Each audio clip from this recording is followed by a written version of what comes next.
Pelajaran kedua ini lebih kepada menanggapi buku Sekolah Sahabat Triwulan 4 tahun 2023 yang berjudul dengan tema besar God's Mission, My Mission. Misi Allah, misi aku.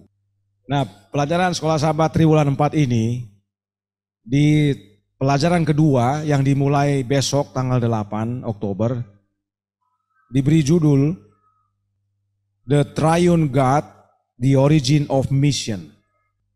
Terjemahan bebasnya adalah Allah Trinitas atau Allah Tritunggal, asal mula misi. Yang perlu kita ingat adalah benar ada tiga yang berperan dalam pelaksanaan rencana penebusan, tetapi bukan Trinitas. Oleh karena itu mari kita pelajari apa yang Roh Nubuat nyatakan. Sebab dasarnya dari Roh Nubuat yang seringkali digunakan sebagai bukti bahwa Trinitaslah yang menjadi asal muasal daripada misi penebusan. Kalau saudara baca Sekolah Sahabat ini, dijelaskan di situ mengenai Yesus paling banyak. Dan pada akhirnya mereka katakan setelah Yesus kembali, dikirimkanlah Roh Kudus untuk melanjutkan. Mari kita baca Australasian Union Conference Record tanggal 1 April tahun 1901, artikel A, paragraf 10. Kealahan terjamah dengan belas kasihan bagi umat manusia, dan Bapa, Anak, dan Roh Kudus memberikan diri mereka kepada pelaksanaan dari rencana penebusan. Ya, kalimat ini saja sudah dapat menggoncang. Kita lanjutkan. Agar rencana secara penuh dilaksanakan, telah diputuskan bahwa Kristus, Anak Tunggal Allah, harus memberi dirinya sebagai korban untuk dosa.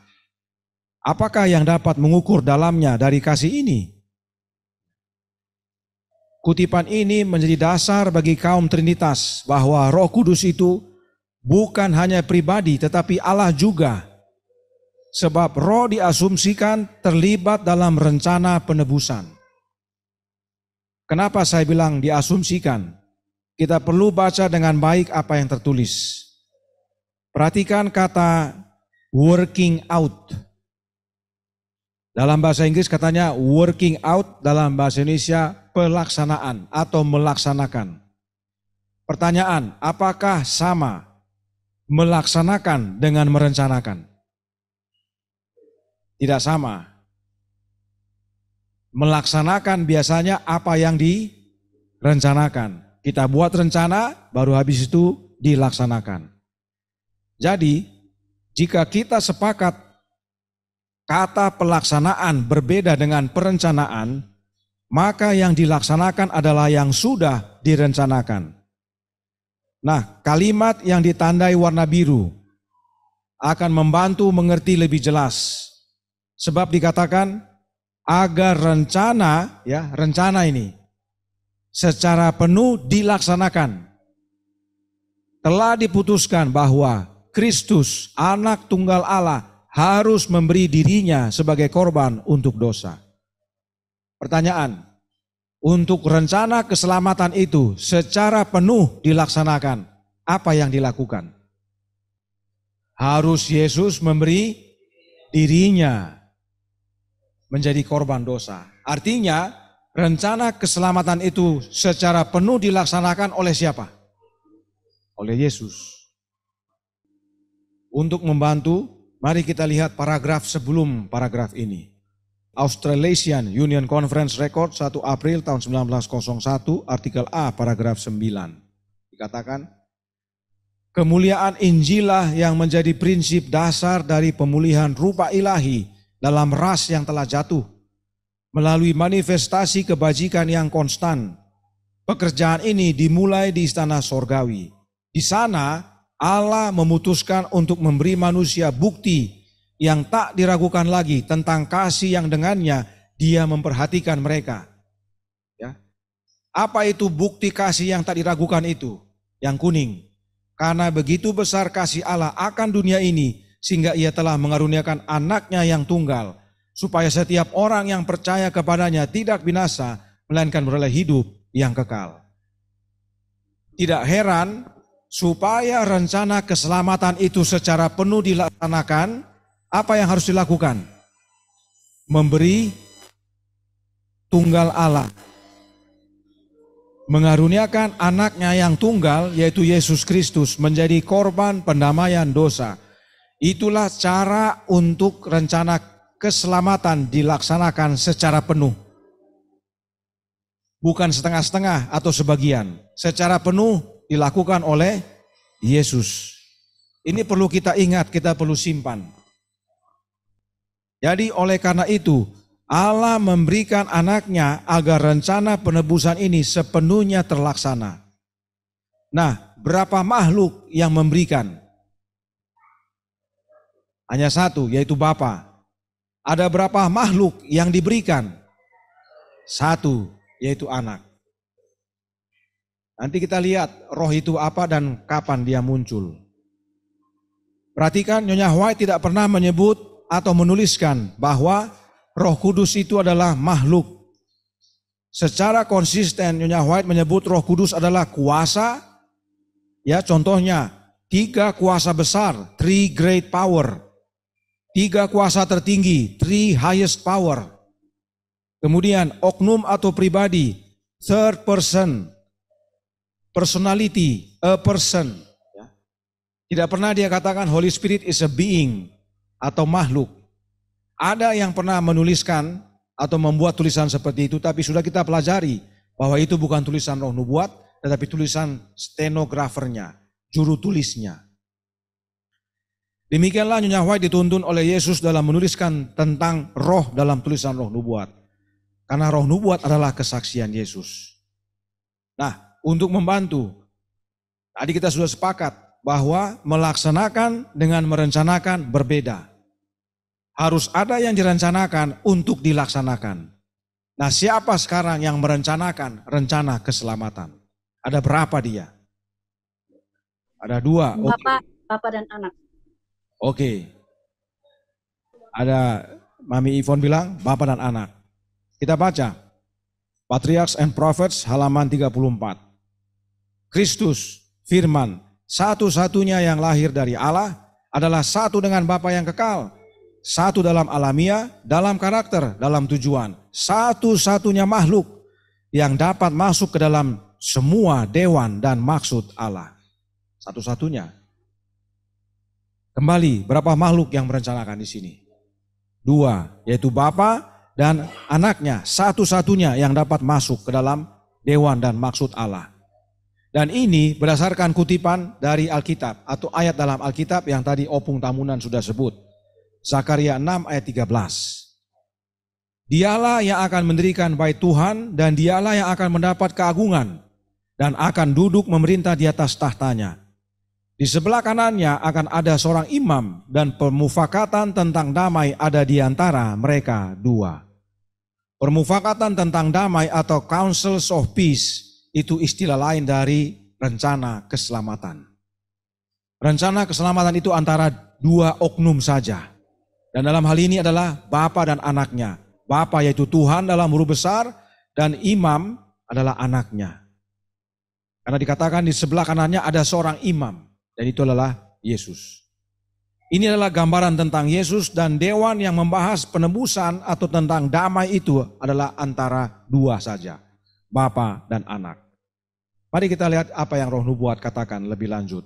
Kita buka semakin jelas dan semakin jelas.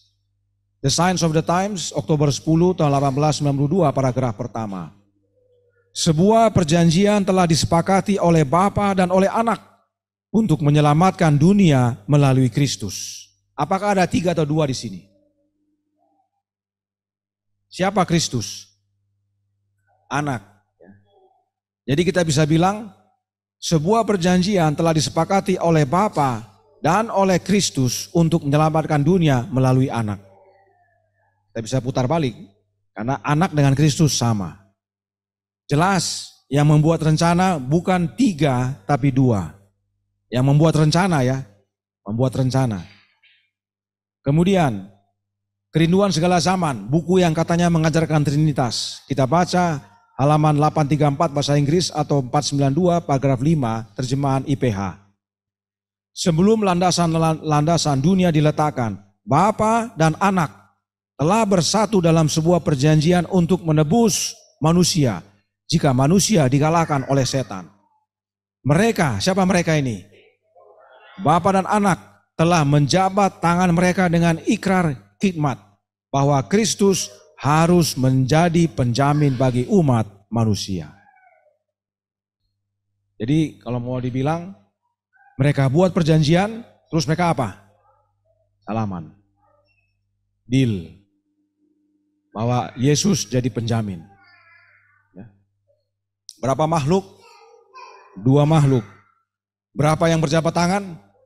2 juga. Kalau 3 bisa jabat tangan? Tidak bisa. Tapi kita ingat, yang membuat rencana atau berjanji 2 makhluk, Bapa dan Anak, dan yang bersepakat dengan berjabat tangan adalah Bapa dan Anak. Ya, bisa lihat buku Kerinduan Segala Zaman tidak mengajarkan Trinitas. Kalau Roh Kudus adalah makhluk, tidak pernah disebutkan dia punya tangan. Tapi Bapa punya tangan, Anak punya tangan. Itu sebabnya mereka bisa berjabat tangan.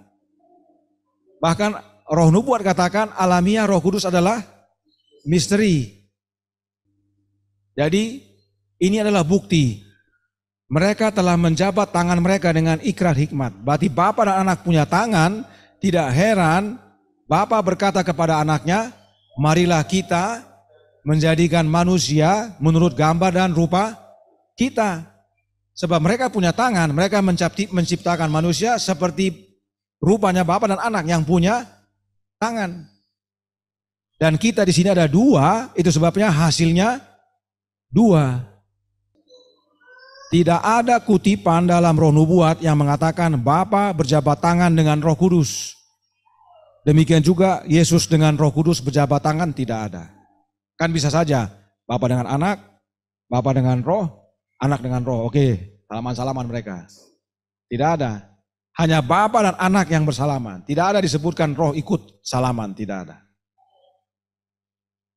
Kutipan berikutnya. Science of the Times, Juni 17, 1903, paragraf 2.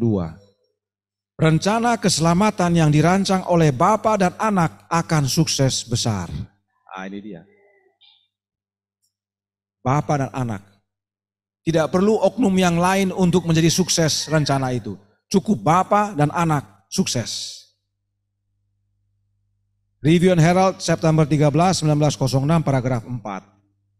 Sebelum kejatuhan manusia, Anak Allah telah bersatu dengan Bapanya dalam meletakkan rencana keselamatan. Yang tadi, tahun 1903. Sebelumnya, tahun 1898. Sebelumnya lagi, tahun 1892. 1892, Bapa dan Anak. 1898, Bapa dan Anak. 1903, Bapa dan Anak. 1906, Bapa dan Anak. Nyonya White tidak berubah.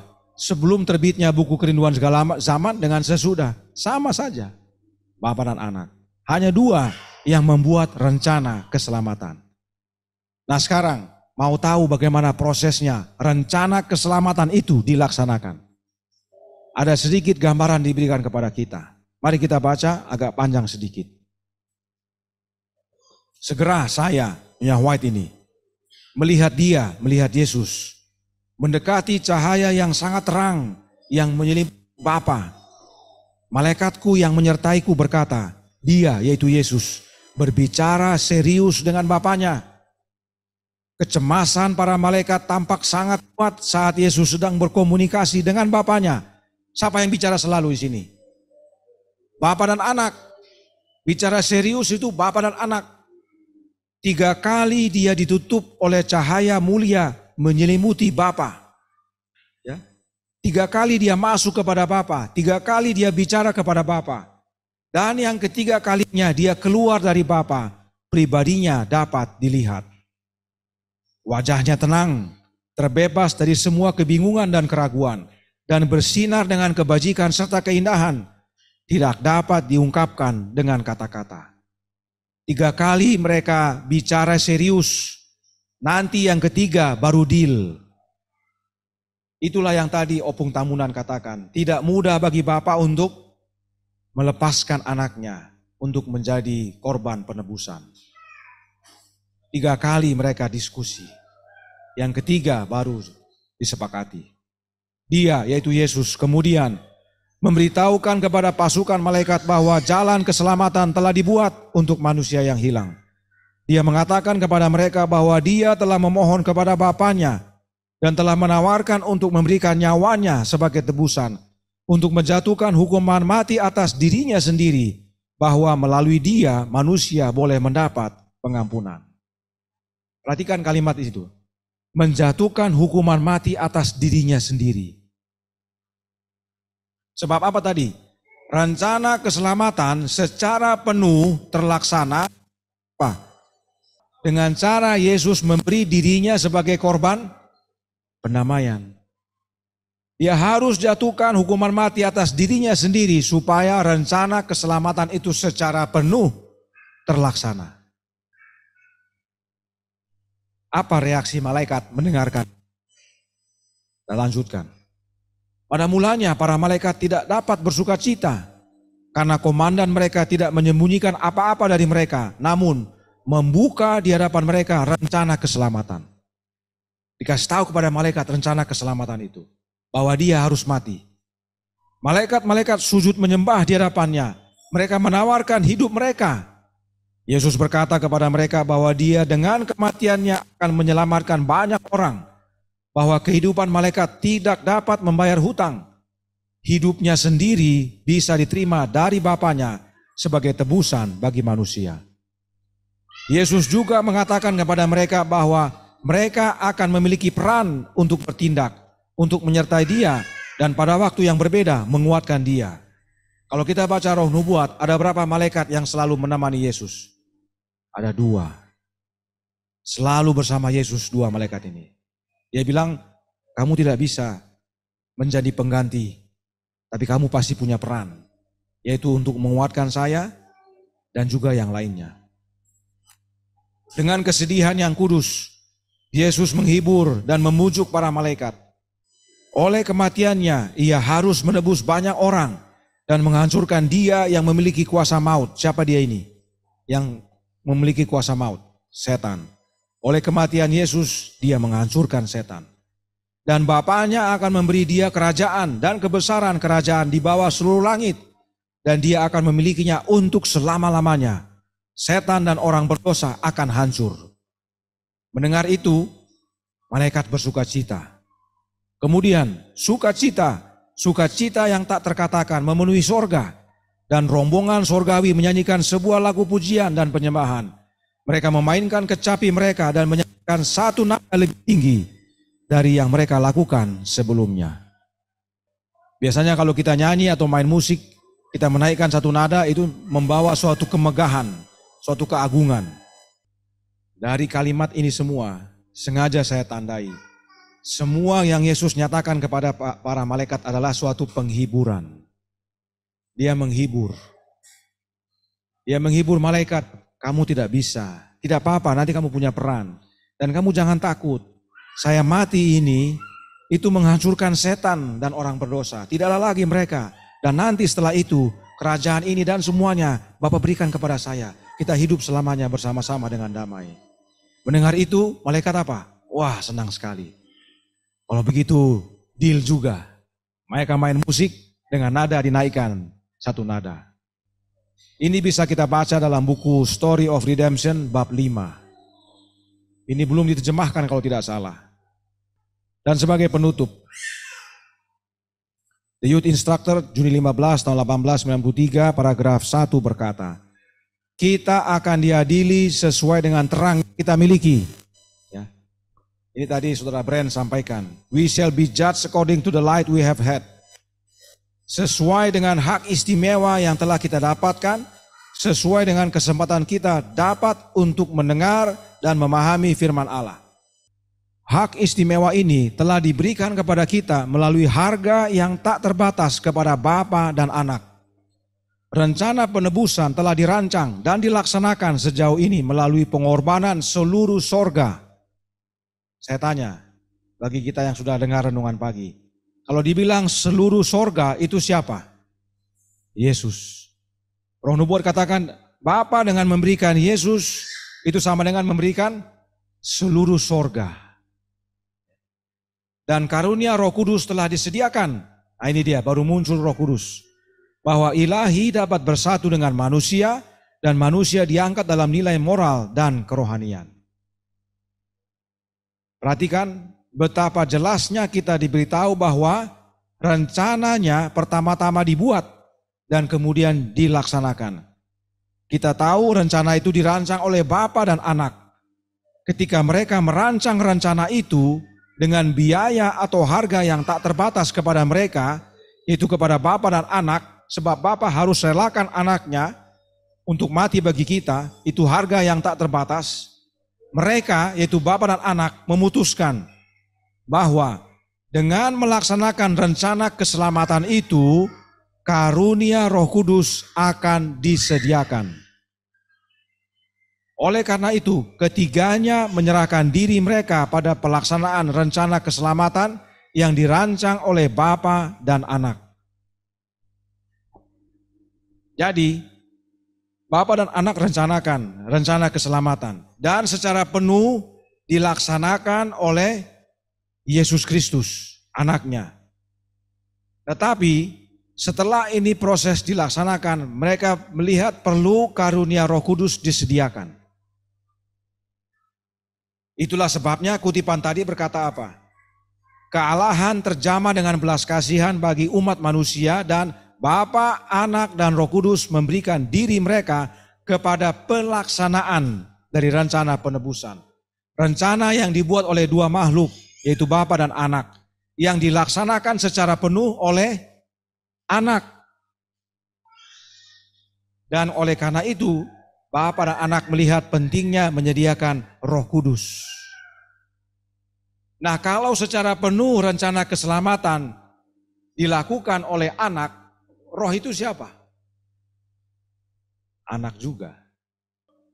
Kalau masih perlu Roh Kudus supaya penuh, berarti Roh itu bukan rohnya Anak. Atau oknum lain yang berbeda dengan Anak atau dengan Bapa. Kalau kalimatnya begitu, tapi kalimatnya berkata secara penuh dilaksanakan, diputuskan bahwa Yesus harus menjadi korban. Dan kalau mereka sepakat perlu disediakan roh, oleh karena itu rohnya siapa? Rohnya Anak. Kalau roh itu bukan rohnya Yesus, maka kalimat ini salah. Harus menjadi agar rencana secara sebagian dilaksanakan, telah diputuskan Yesus mati jadi korban. Dan supaya lengkap rencana dilaksanakan, Roh Kudus disediakan. Bisa lihat bedanya? Itu kalau memang roh oknum yang lain. Tapi karena dia bukan oknum lain, tapi rohnya Yesus itu sendiri, cukup dikatakan rencana itu secara penuh dilaksanakan dengan memberi diri Yesus sebagai korban.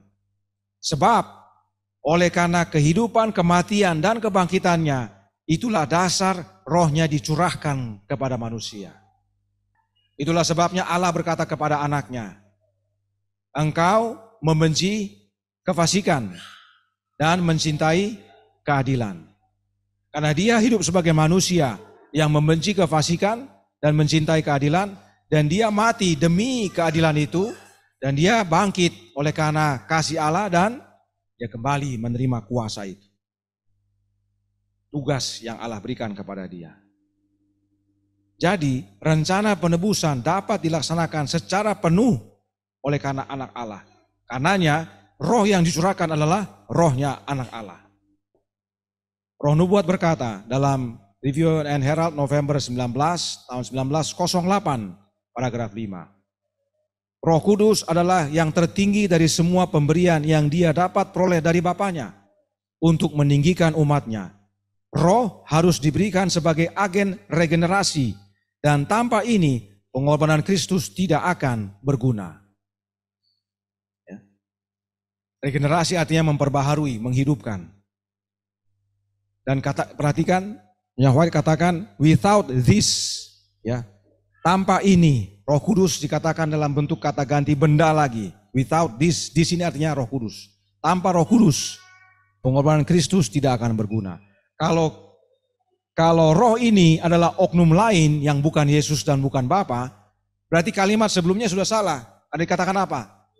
Rencana keselamatan itu secara penuh dilaksanakan oleh siapa? Oleh anaknya. Tapi di sini dikatakan tanpa roh, pengorbanan Kristus tidak akan berguna. Artinya nggak ada guna. Tidak secara penuh jadinya. Ya. Supaya kita lihat roh di sini siapa maksudnya. Dan di sini bahkan Nyonya White menggunakan kata ganti benar. Jadi, Bapa, Anak, dan Roh Kudus menyerahkan diri mereka untuk pelaksanaan rencana keselamatan. 3 kuasa sorgawi dijanjikan untuk bantu kita dalam perjalanan kita menuju keselamatan. Nah, kenapa dikatakan roh harus diberikan dan kalau tidak, pengorbanan Kristus tidak ada gunanya? Kenapa? Tanpa ini, pengorbanan Kristus tidak akan berguna. Kenapa disebut begitu? Mundur yang udah lihat ini yang karena roh makanya manusia bisa bersatu dengan ilahi. Ya, bahwa ilahi dapat bersatu dengan manusia dan manusia diangkat dalam nilai moral dan ibadah. Dan karena Roh Kudus telah disediakan itu. Jadi karena Roh Kudus itu makanya manusia bisa bersatu. Ya. Itu kah? Bagus sekali ya. Karunia Roh Kudus telah disediakan bahwa ilahi dapat bersatu dengan manusia, artinya partaker of divine nature, ya. Dan manusia diangkat dalam nilai moral dan kerohanian. Itu pentingnya roh disediakan.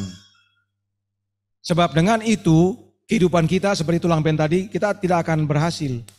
Tapi dengan karunia roh ini kita akan berhasil. Kita akan bertumbuh. Tapi kalau tidak ada guna Yesus mati di kayu salib, menebus kita dari dosa-dosa. Kita akan hidup begitu terus, tidak ada yang menolong kita, menghibur kita, menuntun kita, tidak ada. Oleh karena itu kata Yesus apa? Lebih baik saya pulang, supaya kehadiran saya oleh kehadiran roh saya itu bisa di mana-mana dan bagi siapa saja. Sehingga apa yang saya telah lakukan secara penuh ini, ingat tadi rencana keselamatan adalah dengan Yesus memberi dirinya sebagai korban, sudah penuh. Tapi kalau tidak ada roh itu, ya selesai di situ saja. Tidak ada manfaatnya bagi semua orang. Orang akan terus-terusan berbuat dosa. Tidak ada yang ingatkan, tidak ada yang himbau. Kan salah satunya, coba baca di dalam Yohanes 16 ayat 7. Ayat 8 katakan apa? Penghibur itulah yang insafkan dunia akan dosa, akan kebenaran dan akan penghakiman. Kalau Yesus mati dan kembali ke sorga, terus tidak ada yang dia utus untuk lanjutkan, sia-sia pengorbanan itu. Yang sudah secara penuh dia lakukan. Tidak ada gunanya. Karenanya roh nubuat nyatakan kutipan yang berikut ini. Yang tadi kita sudah baca. Inilah yang Yesus janjikan, saya harus pulang supaya saya kirimkan roh yang saya lepaskan dari pribadi saya, supaya dia mewakili saya, dan hadir di antara kita semua, di dalam diri kita, supaya dia teruskan. Itulah sebabnya imam besar kita dipilih dari antara manusia. Sebab imam besar kita adalah Yesus yang telah menjadi manusia, yang mengerti kelemahan kita, namun yang tidak berdosa saat dicobai. Itu sebabnya rohnya itulah yang dicurahkan, karena rohnya itu yang dilepaskan dari pribadinya yang sempurna itu. Kehidupan manusia yang sempurna hanya dalam Yesus, itulah yang diberikan kepada kita supaya kita menang sebagaimana dia menang. Itulah kenapa disebutkan Roh Kudus disediakan supaya apa yang Yesus lakukan tidak sia-sia. Ya, rencana keselamatan yang sudah dia lakukan secara penuh tidak sia-sia, masih terus dilakukan. Nah, untuk membantu ada bagan berikut ini. Ini pernah kita bahas dulu di Serayu. Kalau tidak salah waktu kita belajar sama saudara-saudara kita Davidian, ya. Pada waktu kita memberikan pengertian kepada mereka. Jadi Bapa dan Anak membahas rencana keselamatan. Dan waktu mau melaksanakan 3 kali mereka bergumul. Kemudian keputusan dibuat. Bapa dan Anak berjabat tangan. Anak umumkan kepada para malaikat bahwa dia menjadi penjamin bagi manusia yang berdosa. Ini semua terjadi di sorga. Kemudian turun ke dunia ini. Manusia jatuh dalam dosa. Itu sebabnya rencana keselamatan dilaksanakan. Tadinya direncanakan dulu, karena kalau manusia jatuh dalam dosa oleh karena setan itu, maka kita harus buat begini. Manusia betul jatuh, dan karena jatuh, rencana dilaksanakan. Itu di dunia. Di dunia juga, anak turun ke dunia, jadi manusia, lahir di Bethlehem. Hidup di dunia sebagai anak manusia. Mati di salib, bangkit pada hari ketiga, kembali ke sorga. Dan pada waktu di sorga, dia dimuliakan oleh Bapa, diurapi dengan minyak, menerima kuasa dari Bapaknya itu. Dan sesudah itu, rohnya, yaitu Roh Kudus, dicurahkan pada hari Pentakosta. Itu terjadi di sorga. Inilah secara ringkas bagannya untuk melihat apa yang terjadi. Ada 2 yang rencana, yaitu Bapa dan Anak, tapi ada 3 yang melaksanakan, yaitu Bapa, Anak, dan rohnya Anak. Roh Kudus itu. Sehingga roh harus diberikan sebagai agen regenerasi, dan tanpa ini pengorbanan Kristus tidak akan berguna. Penting karunia roh diberikan supaya pengorbanannya berguna, yaitu menebus manusia. Tapi manusia perlu pertolongan, yaitu kehadiran rohnya Kristus dalam hidup mereka untuk insafkan manusia akan dosa, akan kebenaran, dan akan penghakiman. Sehingga pada akhirnya wujud daripada keselamatan yang Yesus telah sediakan dan Bapaknya boleh menjadi bagian kita saat Dia datang kedua kali. Inilah pentingnya kita memahami ada 3 yang melaksanakan, tapi ada 2 yang merencanakan. Dan yang 3 ini hanya 2 makhluk. Yang satu adalah pribadi daripada anak itu sendiri yang dilepaskan dari kemanusiaannya. Jadi bagi saudara sekalian yang masih belajar sekolah Sabat, kiranya boleh membantu pada hari pertama pelajaran kedua, yaitu besok tanggal 8 Oktober. Kiranya juga menolong kita untuk mengerti kebenaran rencana penebusan. Tuhan memberkati, saya bawa dalam nama Yesus. Amin.